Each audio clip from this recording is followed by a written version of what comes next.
Bakın arkadaşlar, geldiğim günden beri bu standlardan her yerde var. Kandaysın. Jakşin. Mesela sizin Antep fıstığınız var ya. Evet. Türkiye'ye gittin mi? Kardeşimiz abi. Para gelmez mi bu Türkiye'ye? Dordoy pazarına gidiyoruz. İçindeki eti görüyor musunuz? Ama çok yağlı. Bildiğiniz böyle konteynerlardan şehir yapmışlar, şehir kurmuşlar. Kaydansın, kaydansın. Kırgızistan'da. Kandaysın. Bunun tadı neye benziyor biliyor musunuz arkadaşlar? Şimdi aklıma geldi. Ne kadar güzel. Güzel. Güzelmiş vallahi.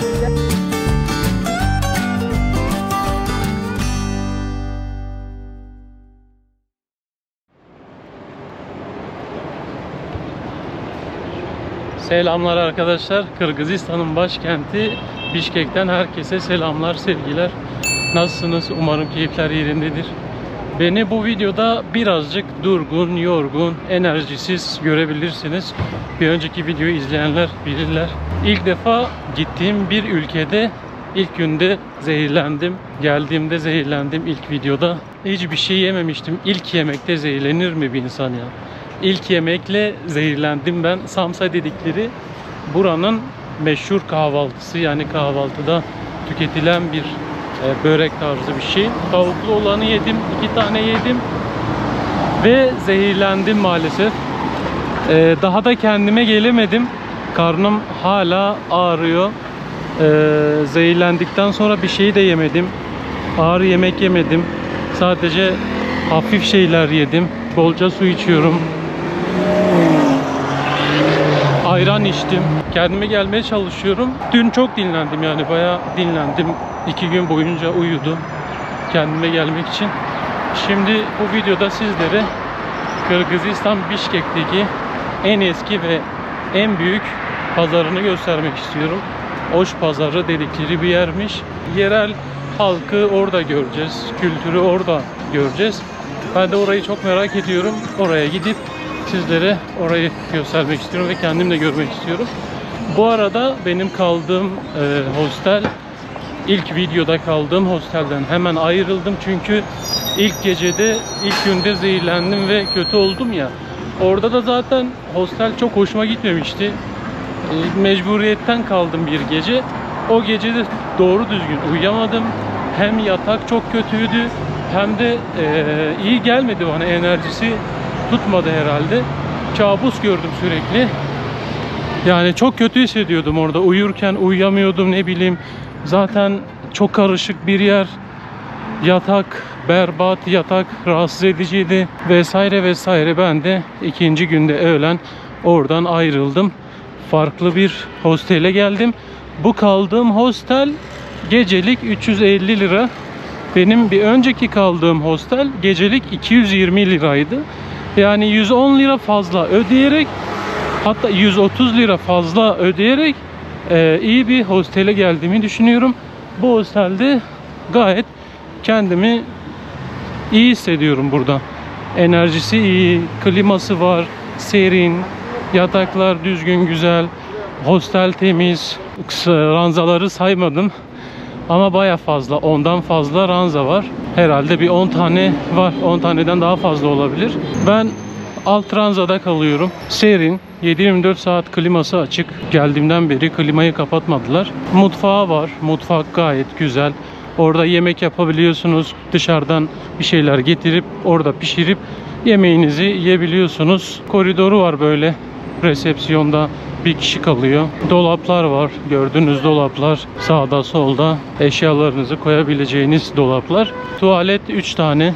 Banyosu 1 tane. Bir kadın banyosu. Bir de erkek banyosu var. Banyoda bir tane banyo görünüyor ama 2 tane var içinde duş. Bir tanesinin kapısı yok, bir tanesinin kapısı var. O da çok ilginç zaten. Dün de biraz kendim böyle kamerayı açmadan, video çekmeden kendim bir dışarı çıktım, hava aldım. Biraz daha kendime geleyim diye. Yandex.Go'lar var. Bu taksileri kullanabilirsiniz. Orada Yandex.Go'dan taksi çağırdığınızda hem tek başınıza seyahat etmek istiyorsanız da fiyatlı olanlar var. Bir de paylaşımlı olanlar var. Sadece tek başınıza seyahat etmek veya paylaşımlı arasındaki fiyat farkı 50 lira. düşünebiliriz. Yani 100 Kırgız somu fark var. Paylaşımlı taksi 100 ise diğeri 200 bir şeydir. Onun dışında dolmuşlar da var, otobüsler var.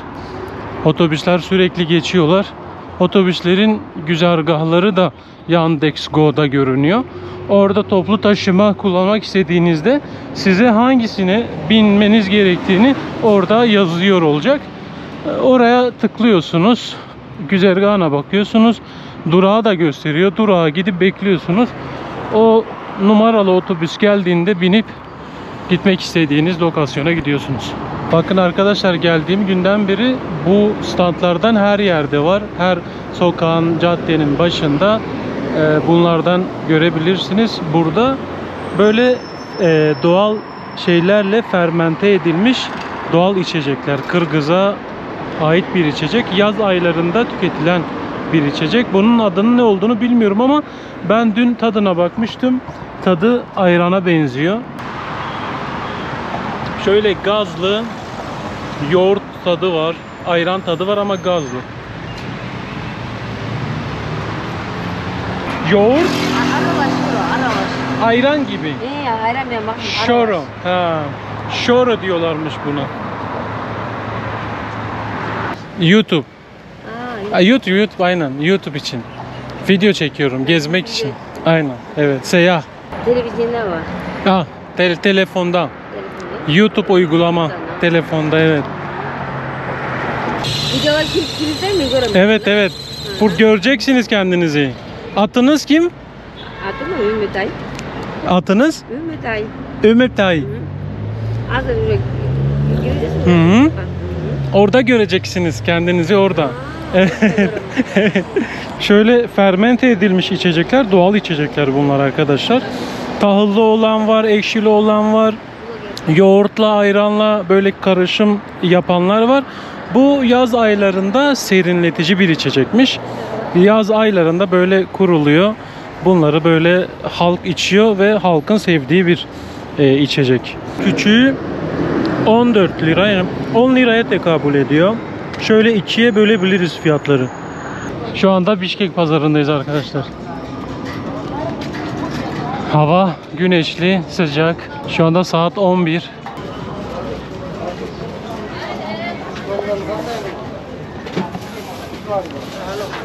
Burada her köşede ayrı bir kültür var arkadaşlar. Her köşede ayrı bir kültür, ayrı bir tat, ayrı bir koku var. Yani şu anda o kokuyu duymaya başladım. Bakın sağda ekmek satıyorlar. Hamur işi.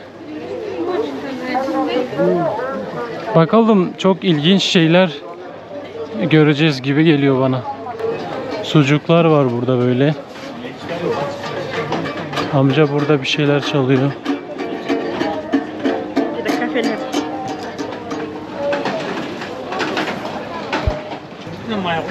Bakın bunlar böyle Kırgız ekmekleri olacak. Selam. Kandaysın. Jakşin. Atın kim? Memen atın Fuat. Türkiye'denim. Bildin? Bu Kırgız ekmeği. Böyle. Bunlar Kırgız ekmeğiymiş arkadaşlar. Bu kaçtan? Kandaysan. Ha. Kaça? 40 son. Bir tane 40 son. Tanesi yani ortalama 18 liraya geliyor arkadaşlar. Ben parayı çözdükten sonra anlatmak istedim. Parayı çözdüm zaten. 100 Kırgız somonu otomatik ikiye bölebilirsiniz. Yani 100 Kırgız 50 lira demek. 50 lira değil de 46-47 liraya tekabül ediyor. Ben düz 50 lira olarak hesaplıyorum. Bakın bu kısımda böyle meyve sebzelerin satıldığı bir kısım. Girelim bir bakalım önce, ondan sonra fiyatlarını soracağım. Bakın böyle baharat çeşitleri satıyor abi. Bir sürü baharat var ve baharat kokusunu yani hemen alabiliyorsunuz o kokuyu. Burnum yandı benim. Fiyatlar yazı bazı şeylerde, etiketler falan var. Bakın 35 sonmuş yani salatalığın kilosu yaklaşık 15 liraya geliyor. 25 liraya tekabül ediyor. Soğan 15 liraya tekabül ediyor. Patates 25 lira. Salam. Kandaysan? Rahmat. 1, 2. Salam. Kandaysan? Kandaysan? Yaşlı. Rahmat. Onların dilinde konuşmaya çalışıyorum ki daha böyle şey oluyor, daha böyle samimi oluyor. Şimdi şeyde kalıyor insan, hani Türkçe biliyorlar mı bilmiyorlar mı vesaire, ama geneli Kırgızca ve Rusça konuşuyor. Çok az Türkçe biliyorlar. Onlar da bazı gençler Türk okullarına gitmişler, o yüzden Türkçe biliyorlar. Bazıları da Türkiye'de çalışmışlar. Domateslerin büyüklüğüne bakın. 35 yani 15 lira. Rahmat. Şeyle salatalıklar da çok değişik. Bakar mısınız? Şöyle dikenli gibi sanki. Yani fiyatları göstereceğim sizlere. Zaten fiyatları 2'ye bölün, TL olarak hesaplayın. Gittiğim ülkelerde ilk defa bu kadar meyve kokusunu yoğun bir şekilde alabiliyorum. Sanki doğal bir şekilde meyve üretiyorlar. Meyve bahçesine girmişim gibi bir koku var etrafta. Hem sebzelerin kokusu hem de meyvelerin kokusu var.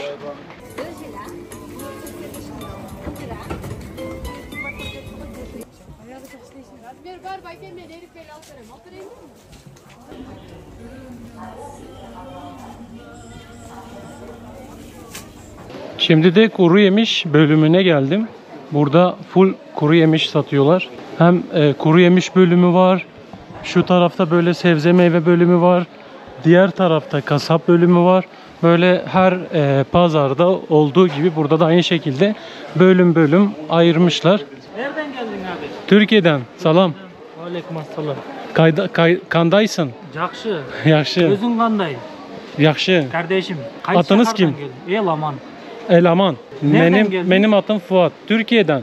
Qaysi shahar? Cizre. Cizre shahar. Evet. Biliyor musun? Ha, bilmiyorum. Cizre, Şırnak, Mardin, Gaziantep. Antalya Muqam. Tamam. İstanbul, Ankara. Onu tek biliyorsun. Sadece o. İzmir'de bayağı İzmir. İzmir'de Atxan Vardor kino var o. Evet. Kino. Ha. Atxan Vardor. Ha, büyük yalan. Büyük yalan. Büyük yalan. Büyük yalan dizisi. Kırgızcası. Sen bunu izliyorsun. Yok, Kırgızcası açık yalan. Ha, açık yalan. Açık yalan. Büyük Vay yalan. İzmirlik yigit. Ha, merhaba. Salam. Büyük yalgan kinonu İzmir'de tartılgan. Şunu жақсы Ol көрөм. eme ol. Acı hayat ol. Yok, büyük yalgan. Büyük yalan. Büyük yalan mı? Büyük yalan. Etiketler yazıyor arkadaşlar, bak 750 ikiye bölün. Fıstık 800-900 lira. Fıstığın kilosu 900 liraymış. Fiyatlar uygun mu yani? Ucuz mu? Türkiye'ye göre burada daha ucuz. Daha ucuz. Sen Türkçe biliyor musun? Biliyoruz. Nerede öğrendin Türkçeyi? Türkçe çalıştım ben Türkiye'de. Nerede? Hangi şehirde? İzmir'de. İzmir'de. Ne iş yaptın? Garson. Garson. Garsonluk yaptım ben. Ne zaman?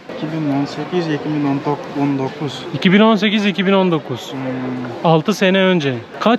Kaç sene kaldın orada? 4,5 ay. 4,5 ay. Önceden biliyor muydun? Biraz biliyordum. Biraz biliyordum. Ha, biraz değil de biliyordum. Ha, biliyordun. Burada çok Türkçe bilen yok. Var, burada da var. Çok görmedim. Zaten Kırgızca ile Türkçe birbirine çok benziyor. Çok biraz değişmiş biraz. Fark var ama. Evet. Sen ne yapıyorsun burada? İyi. Ben de burada pazarda. Kuru yemiş sen de satıyorsun. Yani pahalı mı peki? Pahalı Ucuz, değil, burada ucuz. ucuz değil mi? Bu ürünlerin çoğu bizim yerli ürünler. Ondan dolayı çok ucuz. Mesela sizin Antep fıstığınız var ya, Evet. Türkiye'de ne kadar? Türkiye'de yani en son benim bildiğim 900-800. Daha ucuz da olabilir, bilmiyorum. Daha pahalı orada. Buraya bizim misafir olarak gelen kardeşlerimizden sorsak 2100 som diye söyledi. 2100. 2100. somla. Ha, bizde 1800 som. 1800. Burada en çok ne alıyorlar? Kayısı, badem, üzüm. Kayısı, badem, üzüm. Senin adın ne? Abdülmalik. Abdülmalik. Türkiye en son 2018'de, 2019'da gittin. Bir daha gitmedin mi? Neden? İnşallah nasipse dinlenmek için gideriz. Ha, tatil için gidersin. Gitmek istiyor musun? Evet. İnşallah bakalım. İlk defa mesela burada Türkçe konuşan biriyle karşılaştım. O da pazarda karşılaştım. Burada pazarda daha çok yaygın olması gerekiyor. Bunu duymuştum zaten. Gençler Türkiye çalışmaya gidiyorlar. Oradan Türkçeyi biliyorlar, öğreniyorlar. Türkçeyi konuşuyorlar. Burada da böyle çiçek satıyorlar, gül satıyorlar. Bakın çiçek ve gül alanları var. Hala.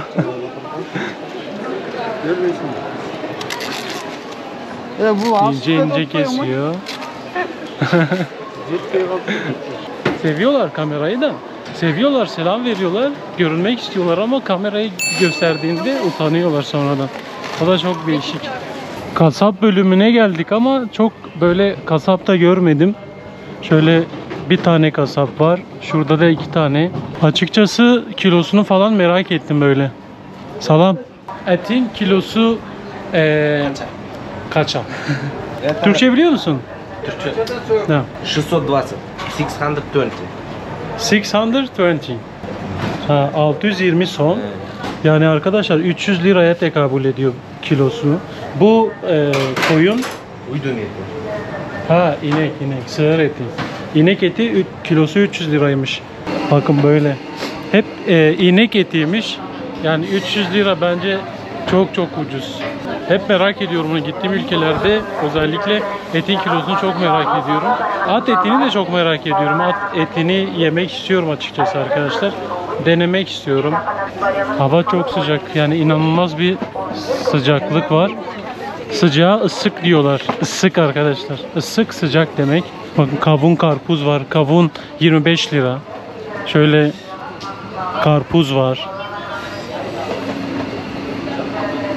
Fark ettiniz mi? Çok manav var. Çok meyve ve sebze var. Nedeni de burada çok fazla meyve ve sebze üretimi var. Genellikle buradaki halkın geçim kaynağı, özellikle kırsal kesimde yaşayanların geçim kaynakları hayvancılık, tarımcılıkla uğraşıyorlar. Kırgızların %65'i kırsal alanlarda yaşıyorlar. Çadır hayatı devam ediyor. Uzaklarda devam ediyor. Alarça diye bir yer var. Alarça'da Tanrı Dağları'nda yürüyüş yapabiliyoruz. Orada park var büyük. Herkes oraya gidiyor. Gelen turistler Kırgızistan'da oraya gidiyor. Şunu söylemek istiyorum. Yani bugüne kadar o kadar ülkeye gittim. Lübnan bile dahil. Lübnan'da bile şunu düşündüm. Dedim ki ben Lübnan'da ne yapacağım? Ne yapabilirim? Neler gösterebilirim? Ama çok şey gösterebildim. Çok şey gördüm. Ama burada ilk defa hani bir ülkede nereye gösterebilirim diye düşüncesi oldu bende. Yani bir şey gelmiyor, araştırıyorum. Çok bir şey yok. Evet, Bişkek içinde birkaç tane yer var. O da burası, Oş Pazarı ve birkaç tane gezilecek yer var. Oraları göstereceğim sizlere. Burada bir 100 dolar bozdurmam gerekiyor.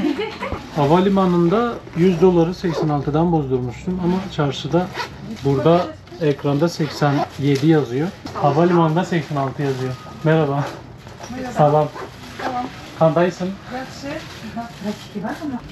1, 2, 3, 4, 5, 6, 7, 8, 8,5, 8700. Evet.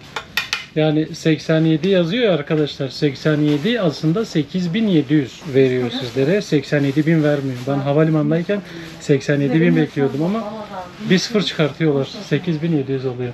Haydi gidelim. İçerisi çok serindi. Çıkmak istemedim içeriden. Biraz daha uzatmak istiyordum şey. Burada böyle ara sokaklarda sokak lezzetleri var. Böyle ara tezgahlar kuruluyor. Salam. Kandaysın? Yaxşı. Bu ne? Bu balık. Ha. Bakın böyle balık satıyor. Şurada böyle börek tarzı şey var. Bu börek. Kreşki. Bu mantı. Aa, çok güzel kokuyor.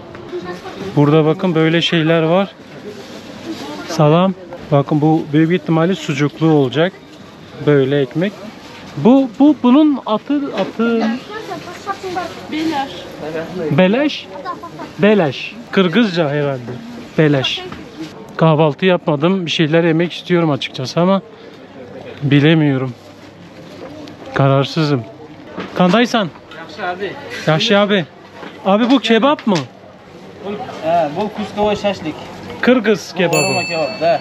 Bu şaşlık mı? Ha, bunlar bari şaşlık. Şaşlık. Ha, bu Bu ne şaşlık. eti? Bu sığır et. Sığır eti. Ha. At eti var mı? At eti yok abi. At eti nerede var? At eti hoş pazarda yok. Hoş pazarda yok. Kolka zakas benim oldu. Uy eti, sığır eti. Ha, sığır eti. Hece pardon, sığır eti. Tavuk eti. Tavuk eti. Adınız kim? Sıracıdin. Tajedin. Türkçesinde. Türkçesi Taceddin. benim adım Fuat. Fuat. Fuat. Evet tanıştırma memnun oldum. Böyle bu ne kadar bir tane böyle? Ha, pulunu aytırsın abi. Ha pul ne kadar pul? 220. 220 Ha. son. Bir tane. Bir tane. Böyle.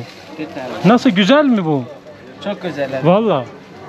Yiyeyim mi ya, ne diyorsun kahvaltı olarak? Bul var abi yanına oğulları bak. Adana.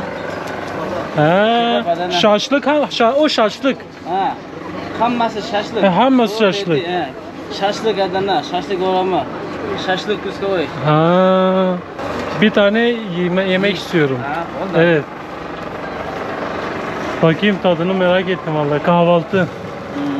Bunlar ekmek. Ekmek. Değişik ekmek. Kırgız ekmeği bu. Da. İçinde bir şey var mı? İçinde sığır eti var. Sığır eti var. Ha. Piyaz var, may var. Samsa mı bu? Samsa. Bu samsa. Değişik samsa. Sen Türkçeyi iyi konuşuyorsun. Türkiye'ye gittin mi? Kardeşimiz abi. Barganmaz mı ki Türkiye'ye? Sen hiç gitmedin Türkiye'ye. Türkiye'ye varmadı. Ama güzel konuşuyorsun. Kardeşimiz, kardeş. Evet, biliyorum tabii biliyorum. Kimse çok bilmiyor Türkçeyi. Türkiye'den köp bizge konaklar geldi. He, konak. O yüzden Türkçe konuşuyorum. Film izliyor musun? Film, dizi, Türk film Ha, dizi. film izleyin. Oradan da Osman Bey yaşlılar çok bilmiyor. çok bilmiyor. Evet. Şöyle göstereyim. İnsanlar yemeklerini yiyorlar. Ve sanırım kebabın yanında o etli ekmekten verecek, yani öyle zannediyorum. Samsalardan verecek yanında, ekmek niyetine veriyorlar. Bilmiyorum öyle mi olacak, olmayacak mı? Şimdi şaşlık dedikleri böyle bir kebapları var. Tamamen inek etiyle yapılıyor. Bu da bildiğiniz samsa diyorlar buna. İçi bolca etle doluymuş. Şimdi içini açacağım.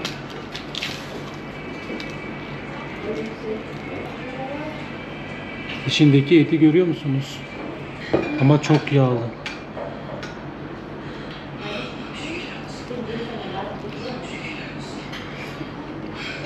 Şaşlık dedikleri kebap bu. Şimdi bir tanesini deneyeyim. Şöyle bir tanesini deniyorum. Bildiğiniz kebap. Daha çok böyle şiş kebap. Şiş kebabın hepsini bitiremedim. Korktum açıkçası. Çünkü samsa başlı başına yeterliydi. Samsanın içi etle doluydu. Doldurmuş abi içini. Yani onu tek başına bile yiyebilirmişim samsayı. Hiç böyle şaşlığa falan da gerek yok. Çünkü bildiğiniz şiş kebap. Samsayı daha çok sevdim. Samsayı da bitirmedim açıkçası. Korktum çünkü yine olabilir, yine zehirlenebilirim diye. Salam. Bak bu samsa. Bunlar samsa arkadaşlar. Bakın samsa böyle yapılıyor. İyi denk geldik ya. Tam samsadan bahsediyordum. Fırında böyle pişiriliyor. İçinde et var. Tavuk var. Et. Sığır eti var içinde. Sığır eti. Spicy. Bakın.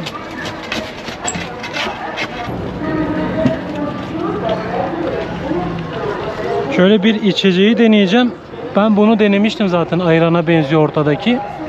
Yoğurtla, ayranla yapılmış. Fermente edilmiş içecek dediğim gibi. Bunu içmedim, bunu merak ettim. Buğday cezar, buğday. Buğday. Ha, buğday mı? Arpa. Arpa? Ha, arpadan yapılmış bu. Neye benzeteceği ben sonra karar vereceğim, bilmiyorum, şu anda bilemedim. Bu böyle 10 lira. Bunun tadı neye benziyor biliyor musunuz arkadaş? Şimdi aklıma geldi. Biraya benziyor. Tadı birazcık biraya benziyor. Evet, sanki bira içiyormuşum gibi bir tat var içinde. Hayatımda ilk defa böyle bir şey içiyorum.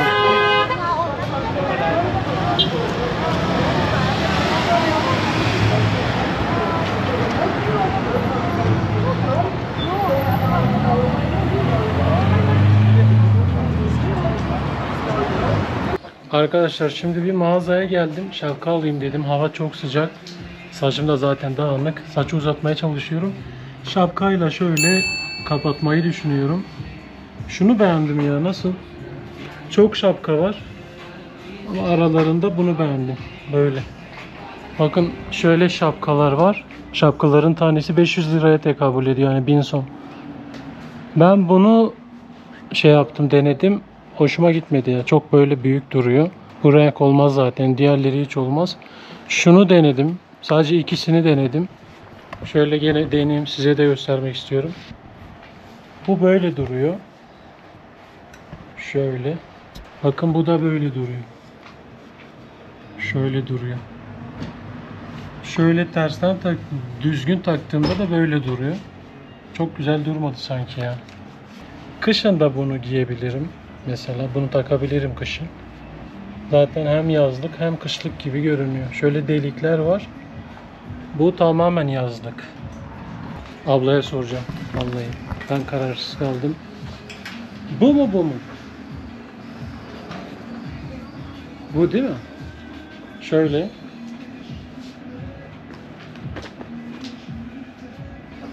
Bu. Allah, abla da diyor bu. Bunu alayım. Biraz pazarlık yaptım. 100 som düşürdüm. 900 soma getirdim. Yani 450 lira. 50 liralık bir indirim yaptı bana. Allah bu sıcaklarda çalışmak zorunda kalan insanlara yardım etsin. Onlara yardımcı olsun. Özellikle onlara, bizlere değil. İnanılmaz zor ya. Vallahi sıcakta çalışmak kadar kötü bir şey yok. Hani biraz gezdim, biraz sıcak gördüm diye nefesim kesildi benim. Hostele gittim, biraz uzandım. Klimanın altında o kadar güzel ki insan üşeniyor dışarı çıkmaya. Şimdi çıktım bir anda kendimi 2 saat kaldım otelde. Biraz uyumuşum, kendimden geçmişim. 203 nolu otobüse bineceğim. Yandex.Go'dan baktım. Dordoy pazarına gidiyoruz. Şu karşı tarafta durağı görüyor musunuz? O durağa geçip otobüse bineceğim. Bu otobüse bineceğim. Kaçırmamalıyım. Bu kadar erken geleceğini tahmin edemiyordum. Allah.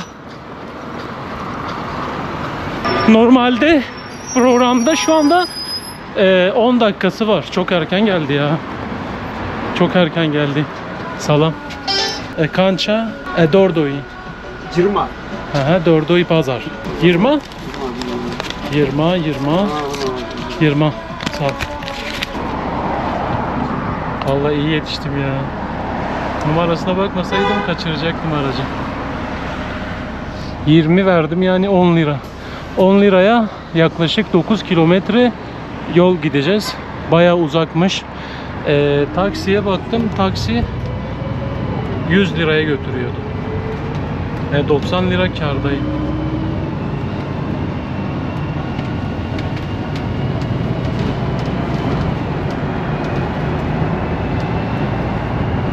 Arkadaşlar her yer yemyeşil, yemin ediyorum o kadar önem vermişler ki yeşilliğe. Her yer ağaç, yemyeşil, görüyor musunuz?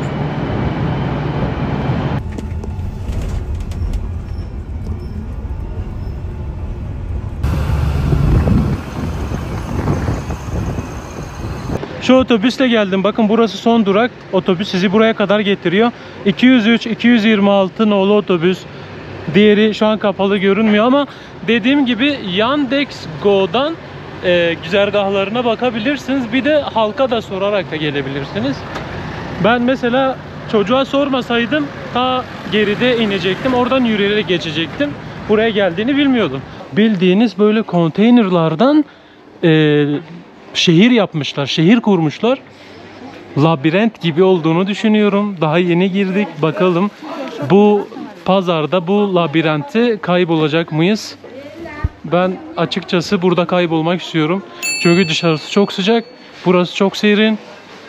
Sanırım burada istediğiniz her şeyi bulabilirsiniz. Yani arayıp da bulamadığınız bir şey varsa emin olun burada onu bulabilirsiniz. Ben şu anda onu hissettim.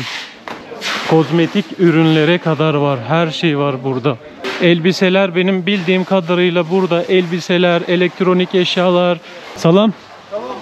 Salam bro. Yeni gezmeye başlıyorum. Arkamda bakın sağda solda gördüğünüz konteynerler. Konteynerların içinde dükkanlar yapmışlar. Alt kısım dükkan, üst kısım depo alanı olarak kullanıyorlar.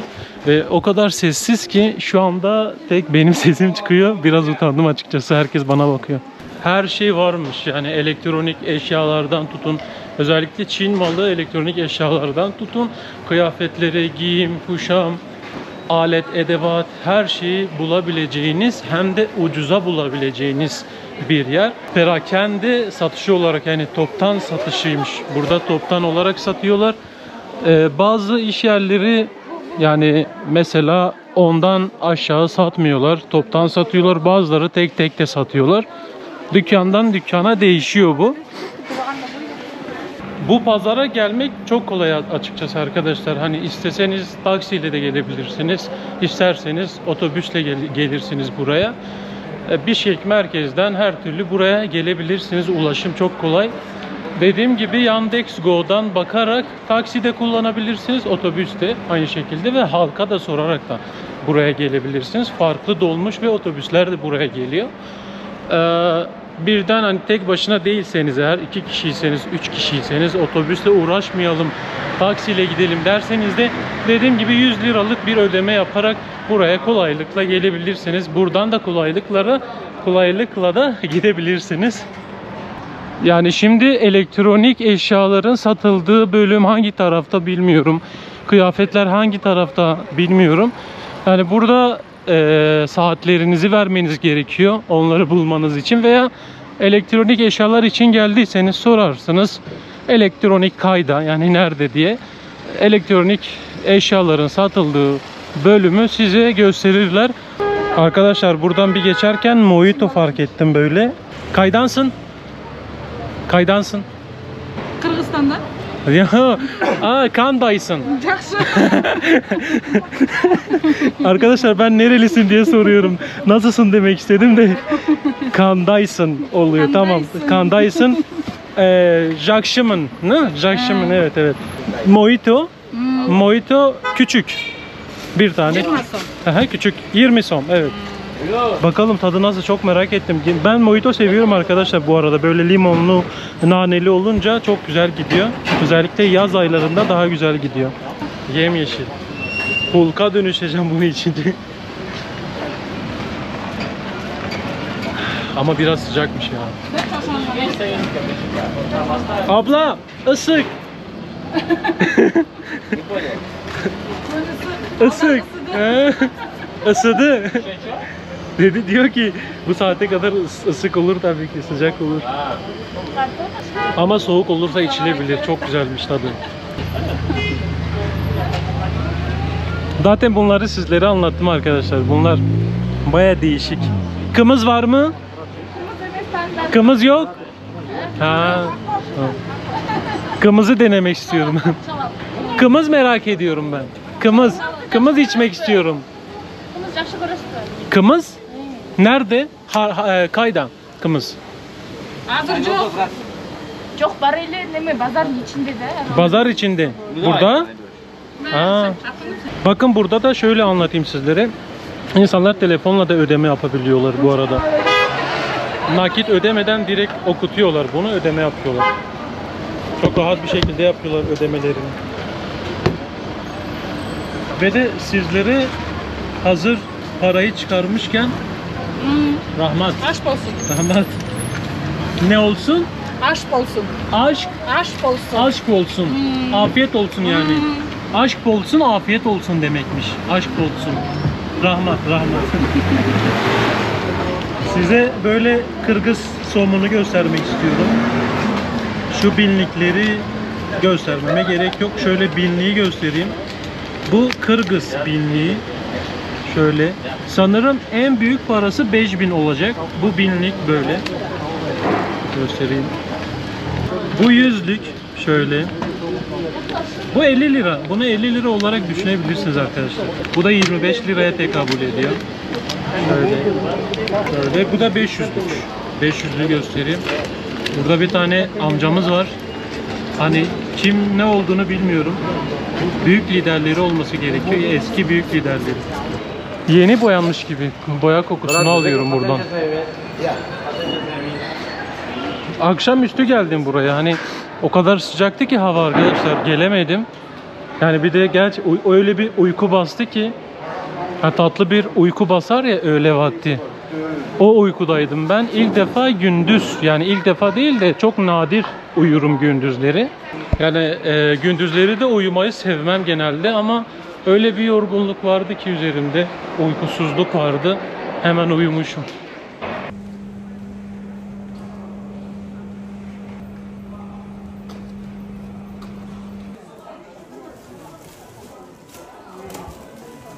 Şimdi herhangi bir yerde bir fiyat sormak istiyorum. Gerçi burada fiyatlar da yazıyor ama şöyle çocuk kıyafetleri var. 350 som, 250 soma. Şöyle göstereyim sizlere.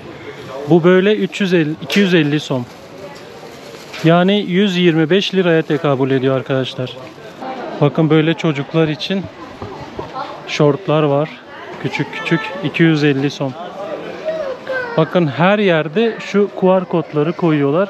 QR kodlardan ödemelerini kolaylıkla yapabiliyorlar. Bunlar kadınlar için. Nasıl? Ballar bu 950. Erkekler? 950. Erkekler giyer. Ha erkekler giyer. Na женский da ki. 950. 950 tişört. 450 liraya tekabül ediyor. Bu kança? 650. 650. Abla biraz gergindi hiç. Az uğraşmak durmak istemedim. Aa ne kadar güzel. Güzel. Güzelmiş vallahi. Güzel. Aa çok iyiymiş. Guangzhou. Baya güzel yani kumaşı da güzel bu arada arkadaşlar. Kaça? Kança? Bular 1200 som, haltaradan saat. Bezep konteyneri haltara tiş. 1500 som. 1500. Ha 1500. 750 lira bu. Yani baya kaliteli de gibi yani kumaşı falan güzel dokusu. 500 som. Nerede mal? Hangi country? Guangzhou. Country. Çin'den mi geldi bu? Тоже Guangzhou. Ha Çin. Çin kıyafeti bu. Вот şu. Çin, Kıtay. Aa güzelmiş vallahi ya. Bakın. Bu da güzelmiş. Ama hakikaten arkadaşlar renkleri çok güzel değil mi? Rengarenk böyle. Sarı var, kırmızı var, mavi var. Bardo He, bordo var. Bak bordo var. Bunlar kaç yaş? Kaç yaş? Çöntök var. Kaç yaş bunlar? А, не знаю. Любойға getir. 40. 60. 40 60 değil mi? 40 60. Bakın arkadaşlar ben şuradan girdim. Şuradan girip buradan çıktım. Yemin ediyorum buradan çıkacağımı hiç bilmiyordum. Bildiğiniz labirent gibi kayboluyorsunuz. Nereden girdiğiniz, nereden çıktığınız belli olmuyor. Neyse arkadaşlar bu video bu kadar olsun. Sizlere pazarı da gösterdim. Orta Doğu diyorum. Orta Asya'nın en büyük pazarlarından bir tanesi. Kırgızistan'ın ise en büyük pazarıymış burası. Vallahi dedikleri kadar varmış. Labirent gibi içinde kayboldum. Gördüğünüz gibi buradan girdim. Diğer taraftan çıktım. Böyle arkadaşlar kendinize çok iyi bakın. Ben yorgundum, zehirlendim. Yeni çıktım zehirden. Yeni kendime geliyorum. Yani konuşmaya bile bazen çok şeyim olmuyor. Sizlere bunu yansıtmamaya çalışıyorum. Enerjik bir şekilde sizlere öyle göstermeye çalışıyorum. Enerjik göstermeye çalışıyorum kendimi. Gideyim ben artık. 203 nolu numara geldi. Böyle gideyim. Selam. Abi buraya gidiyor mu? Alato Meydan. Biliyor musun? Çok kalabalık. Ben döneyim artık. Videoyu beğenmeyi unutmayın arkadaşlar. Bir sonraki videoda görüşmek üzere. Ben ne yapacağımı bilmiyorum. Spontane geziyorum ben. Plan yok. Öyle dinlendim. Bugün çıkayım dedim. Sizlere pazarı gösterdim. Burayı gösterdim. Etrafı gösterdim. Bakalım bir sonraki videoda neler göreceğiz.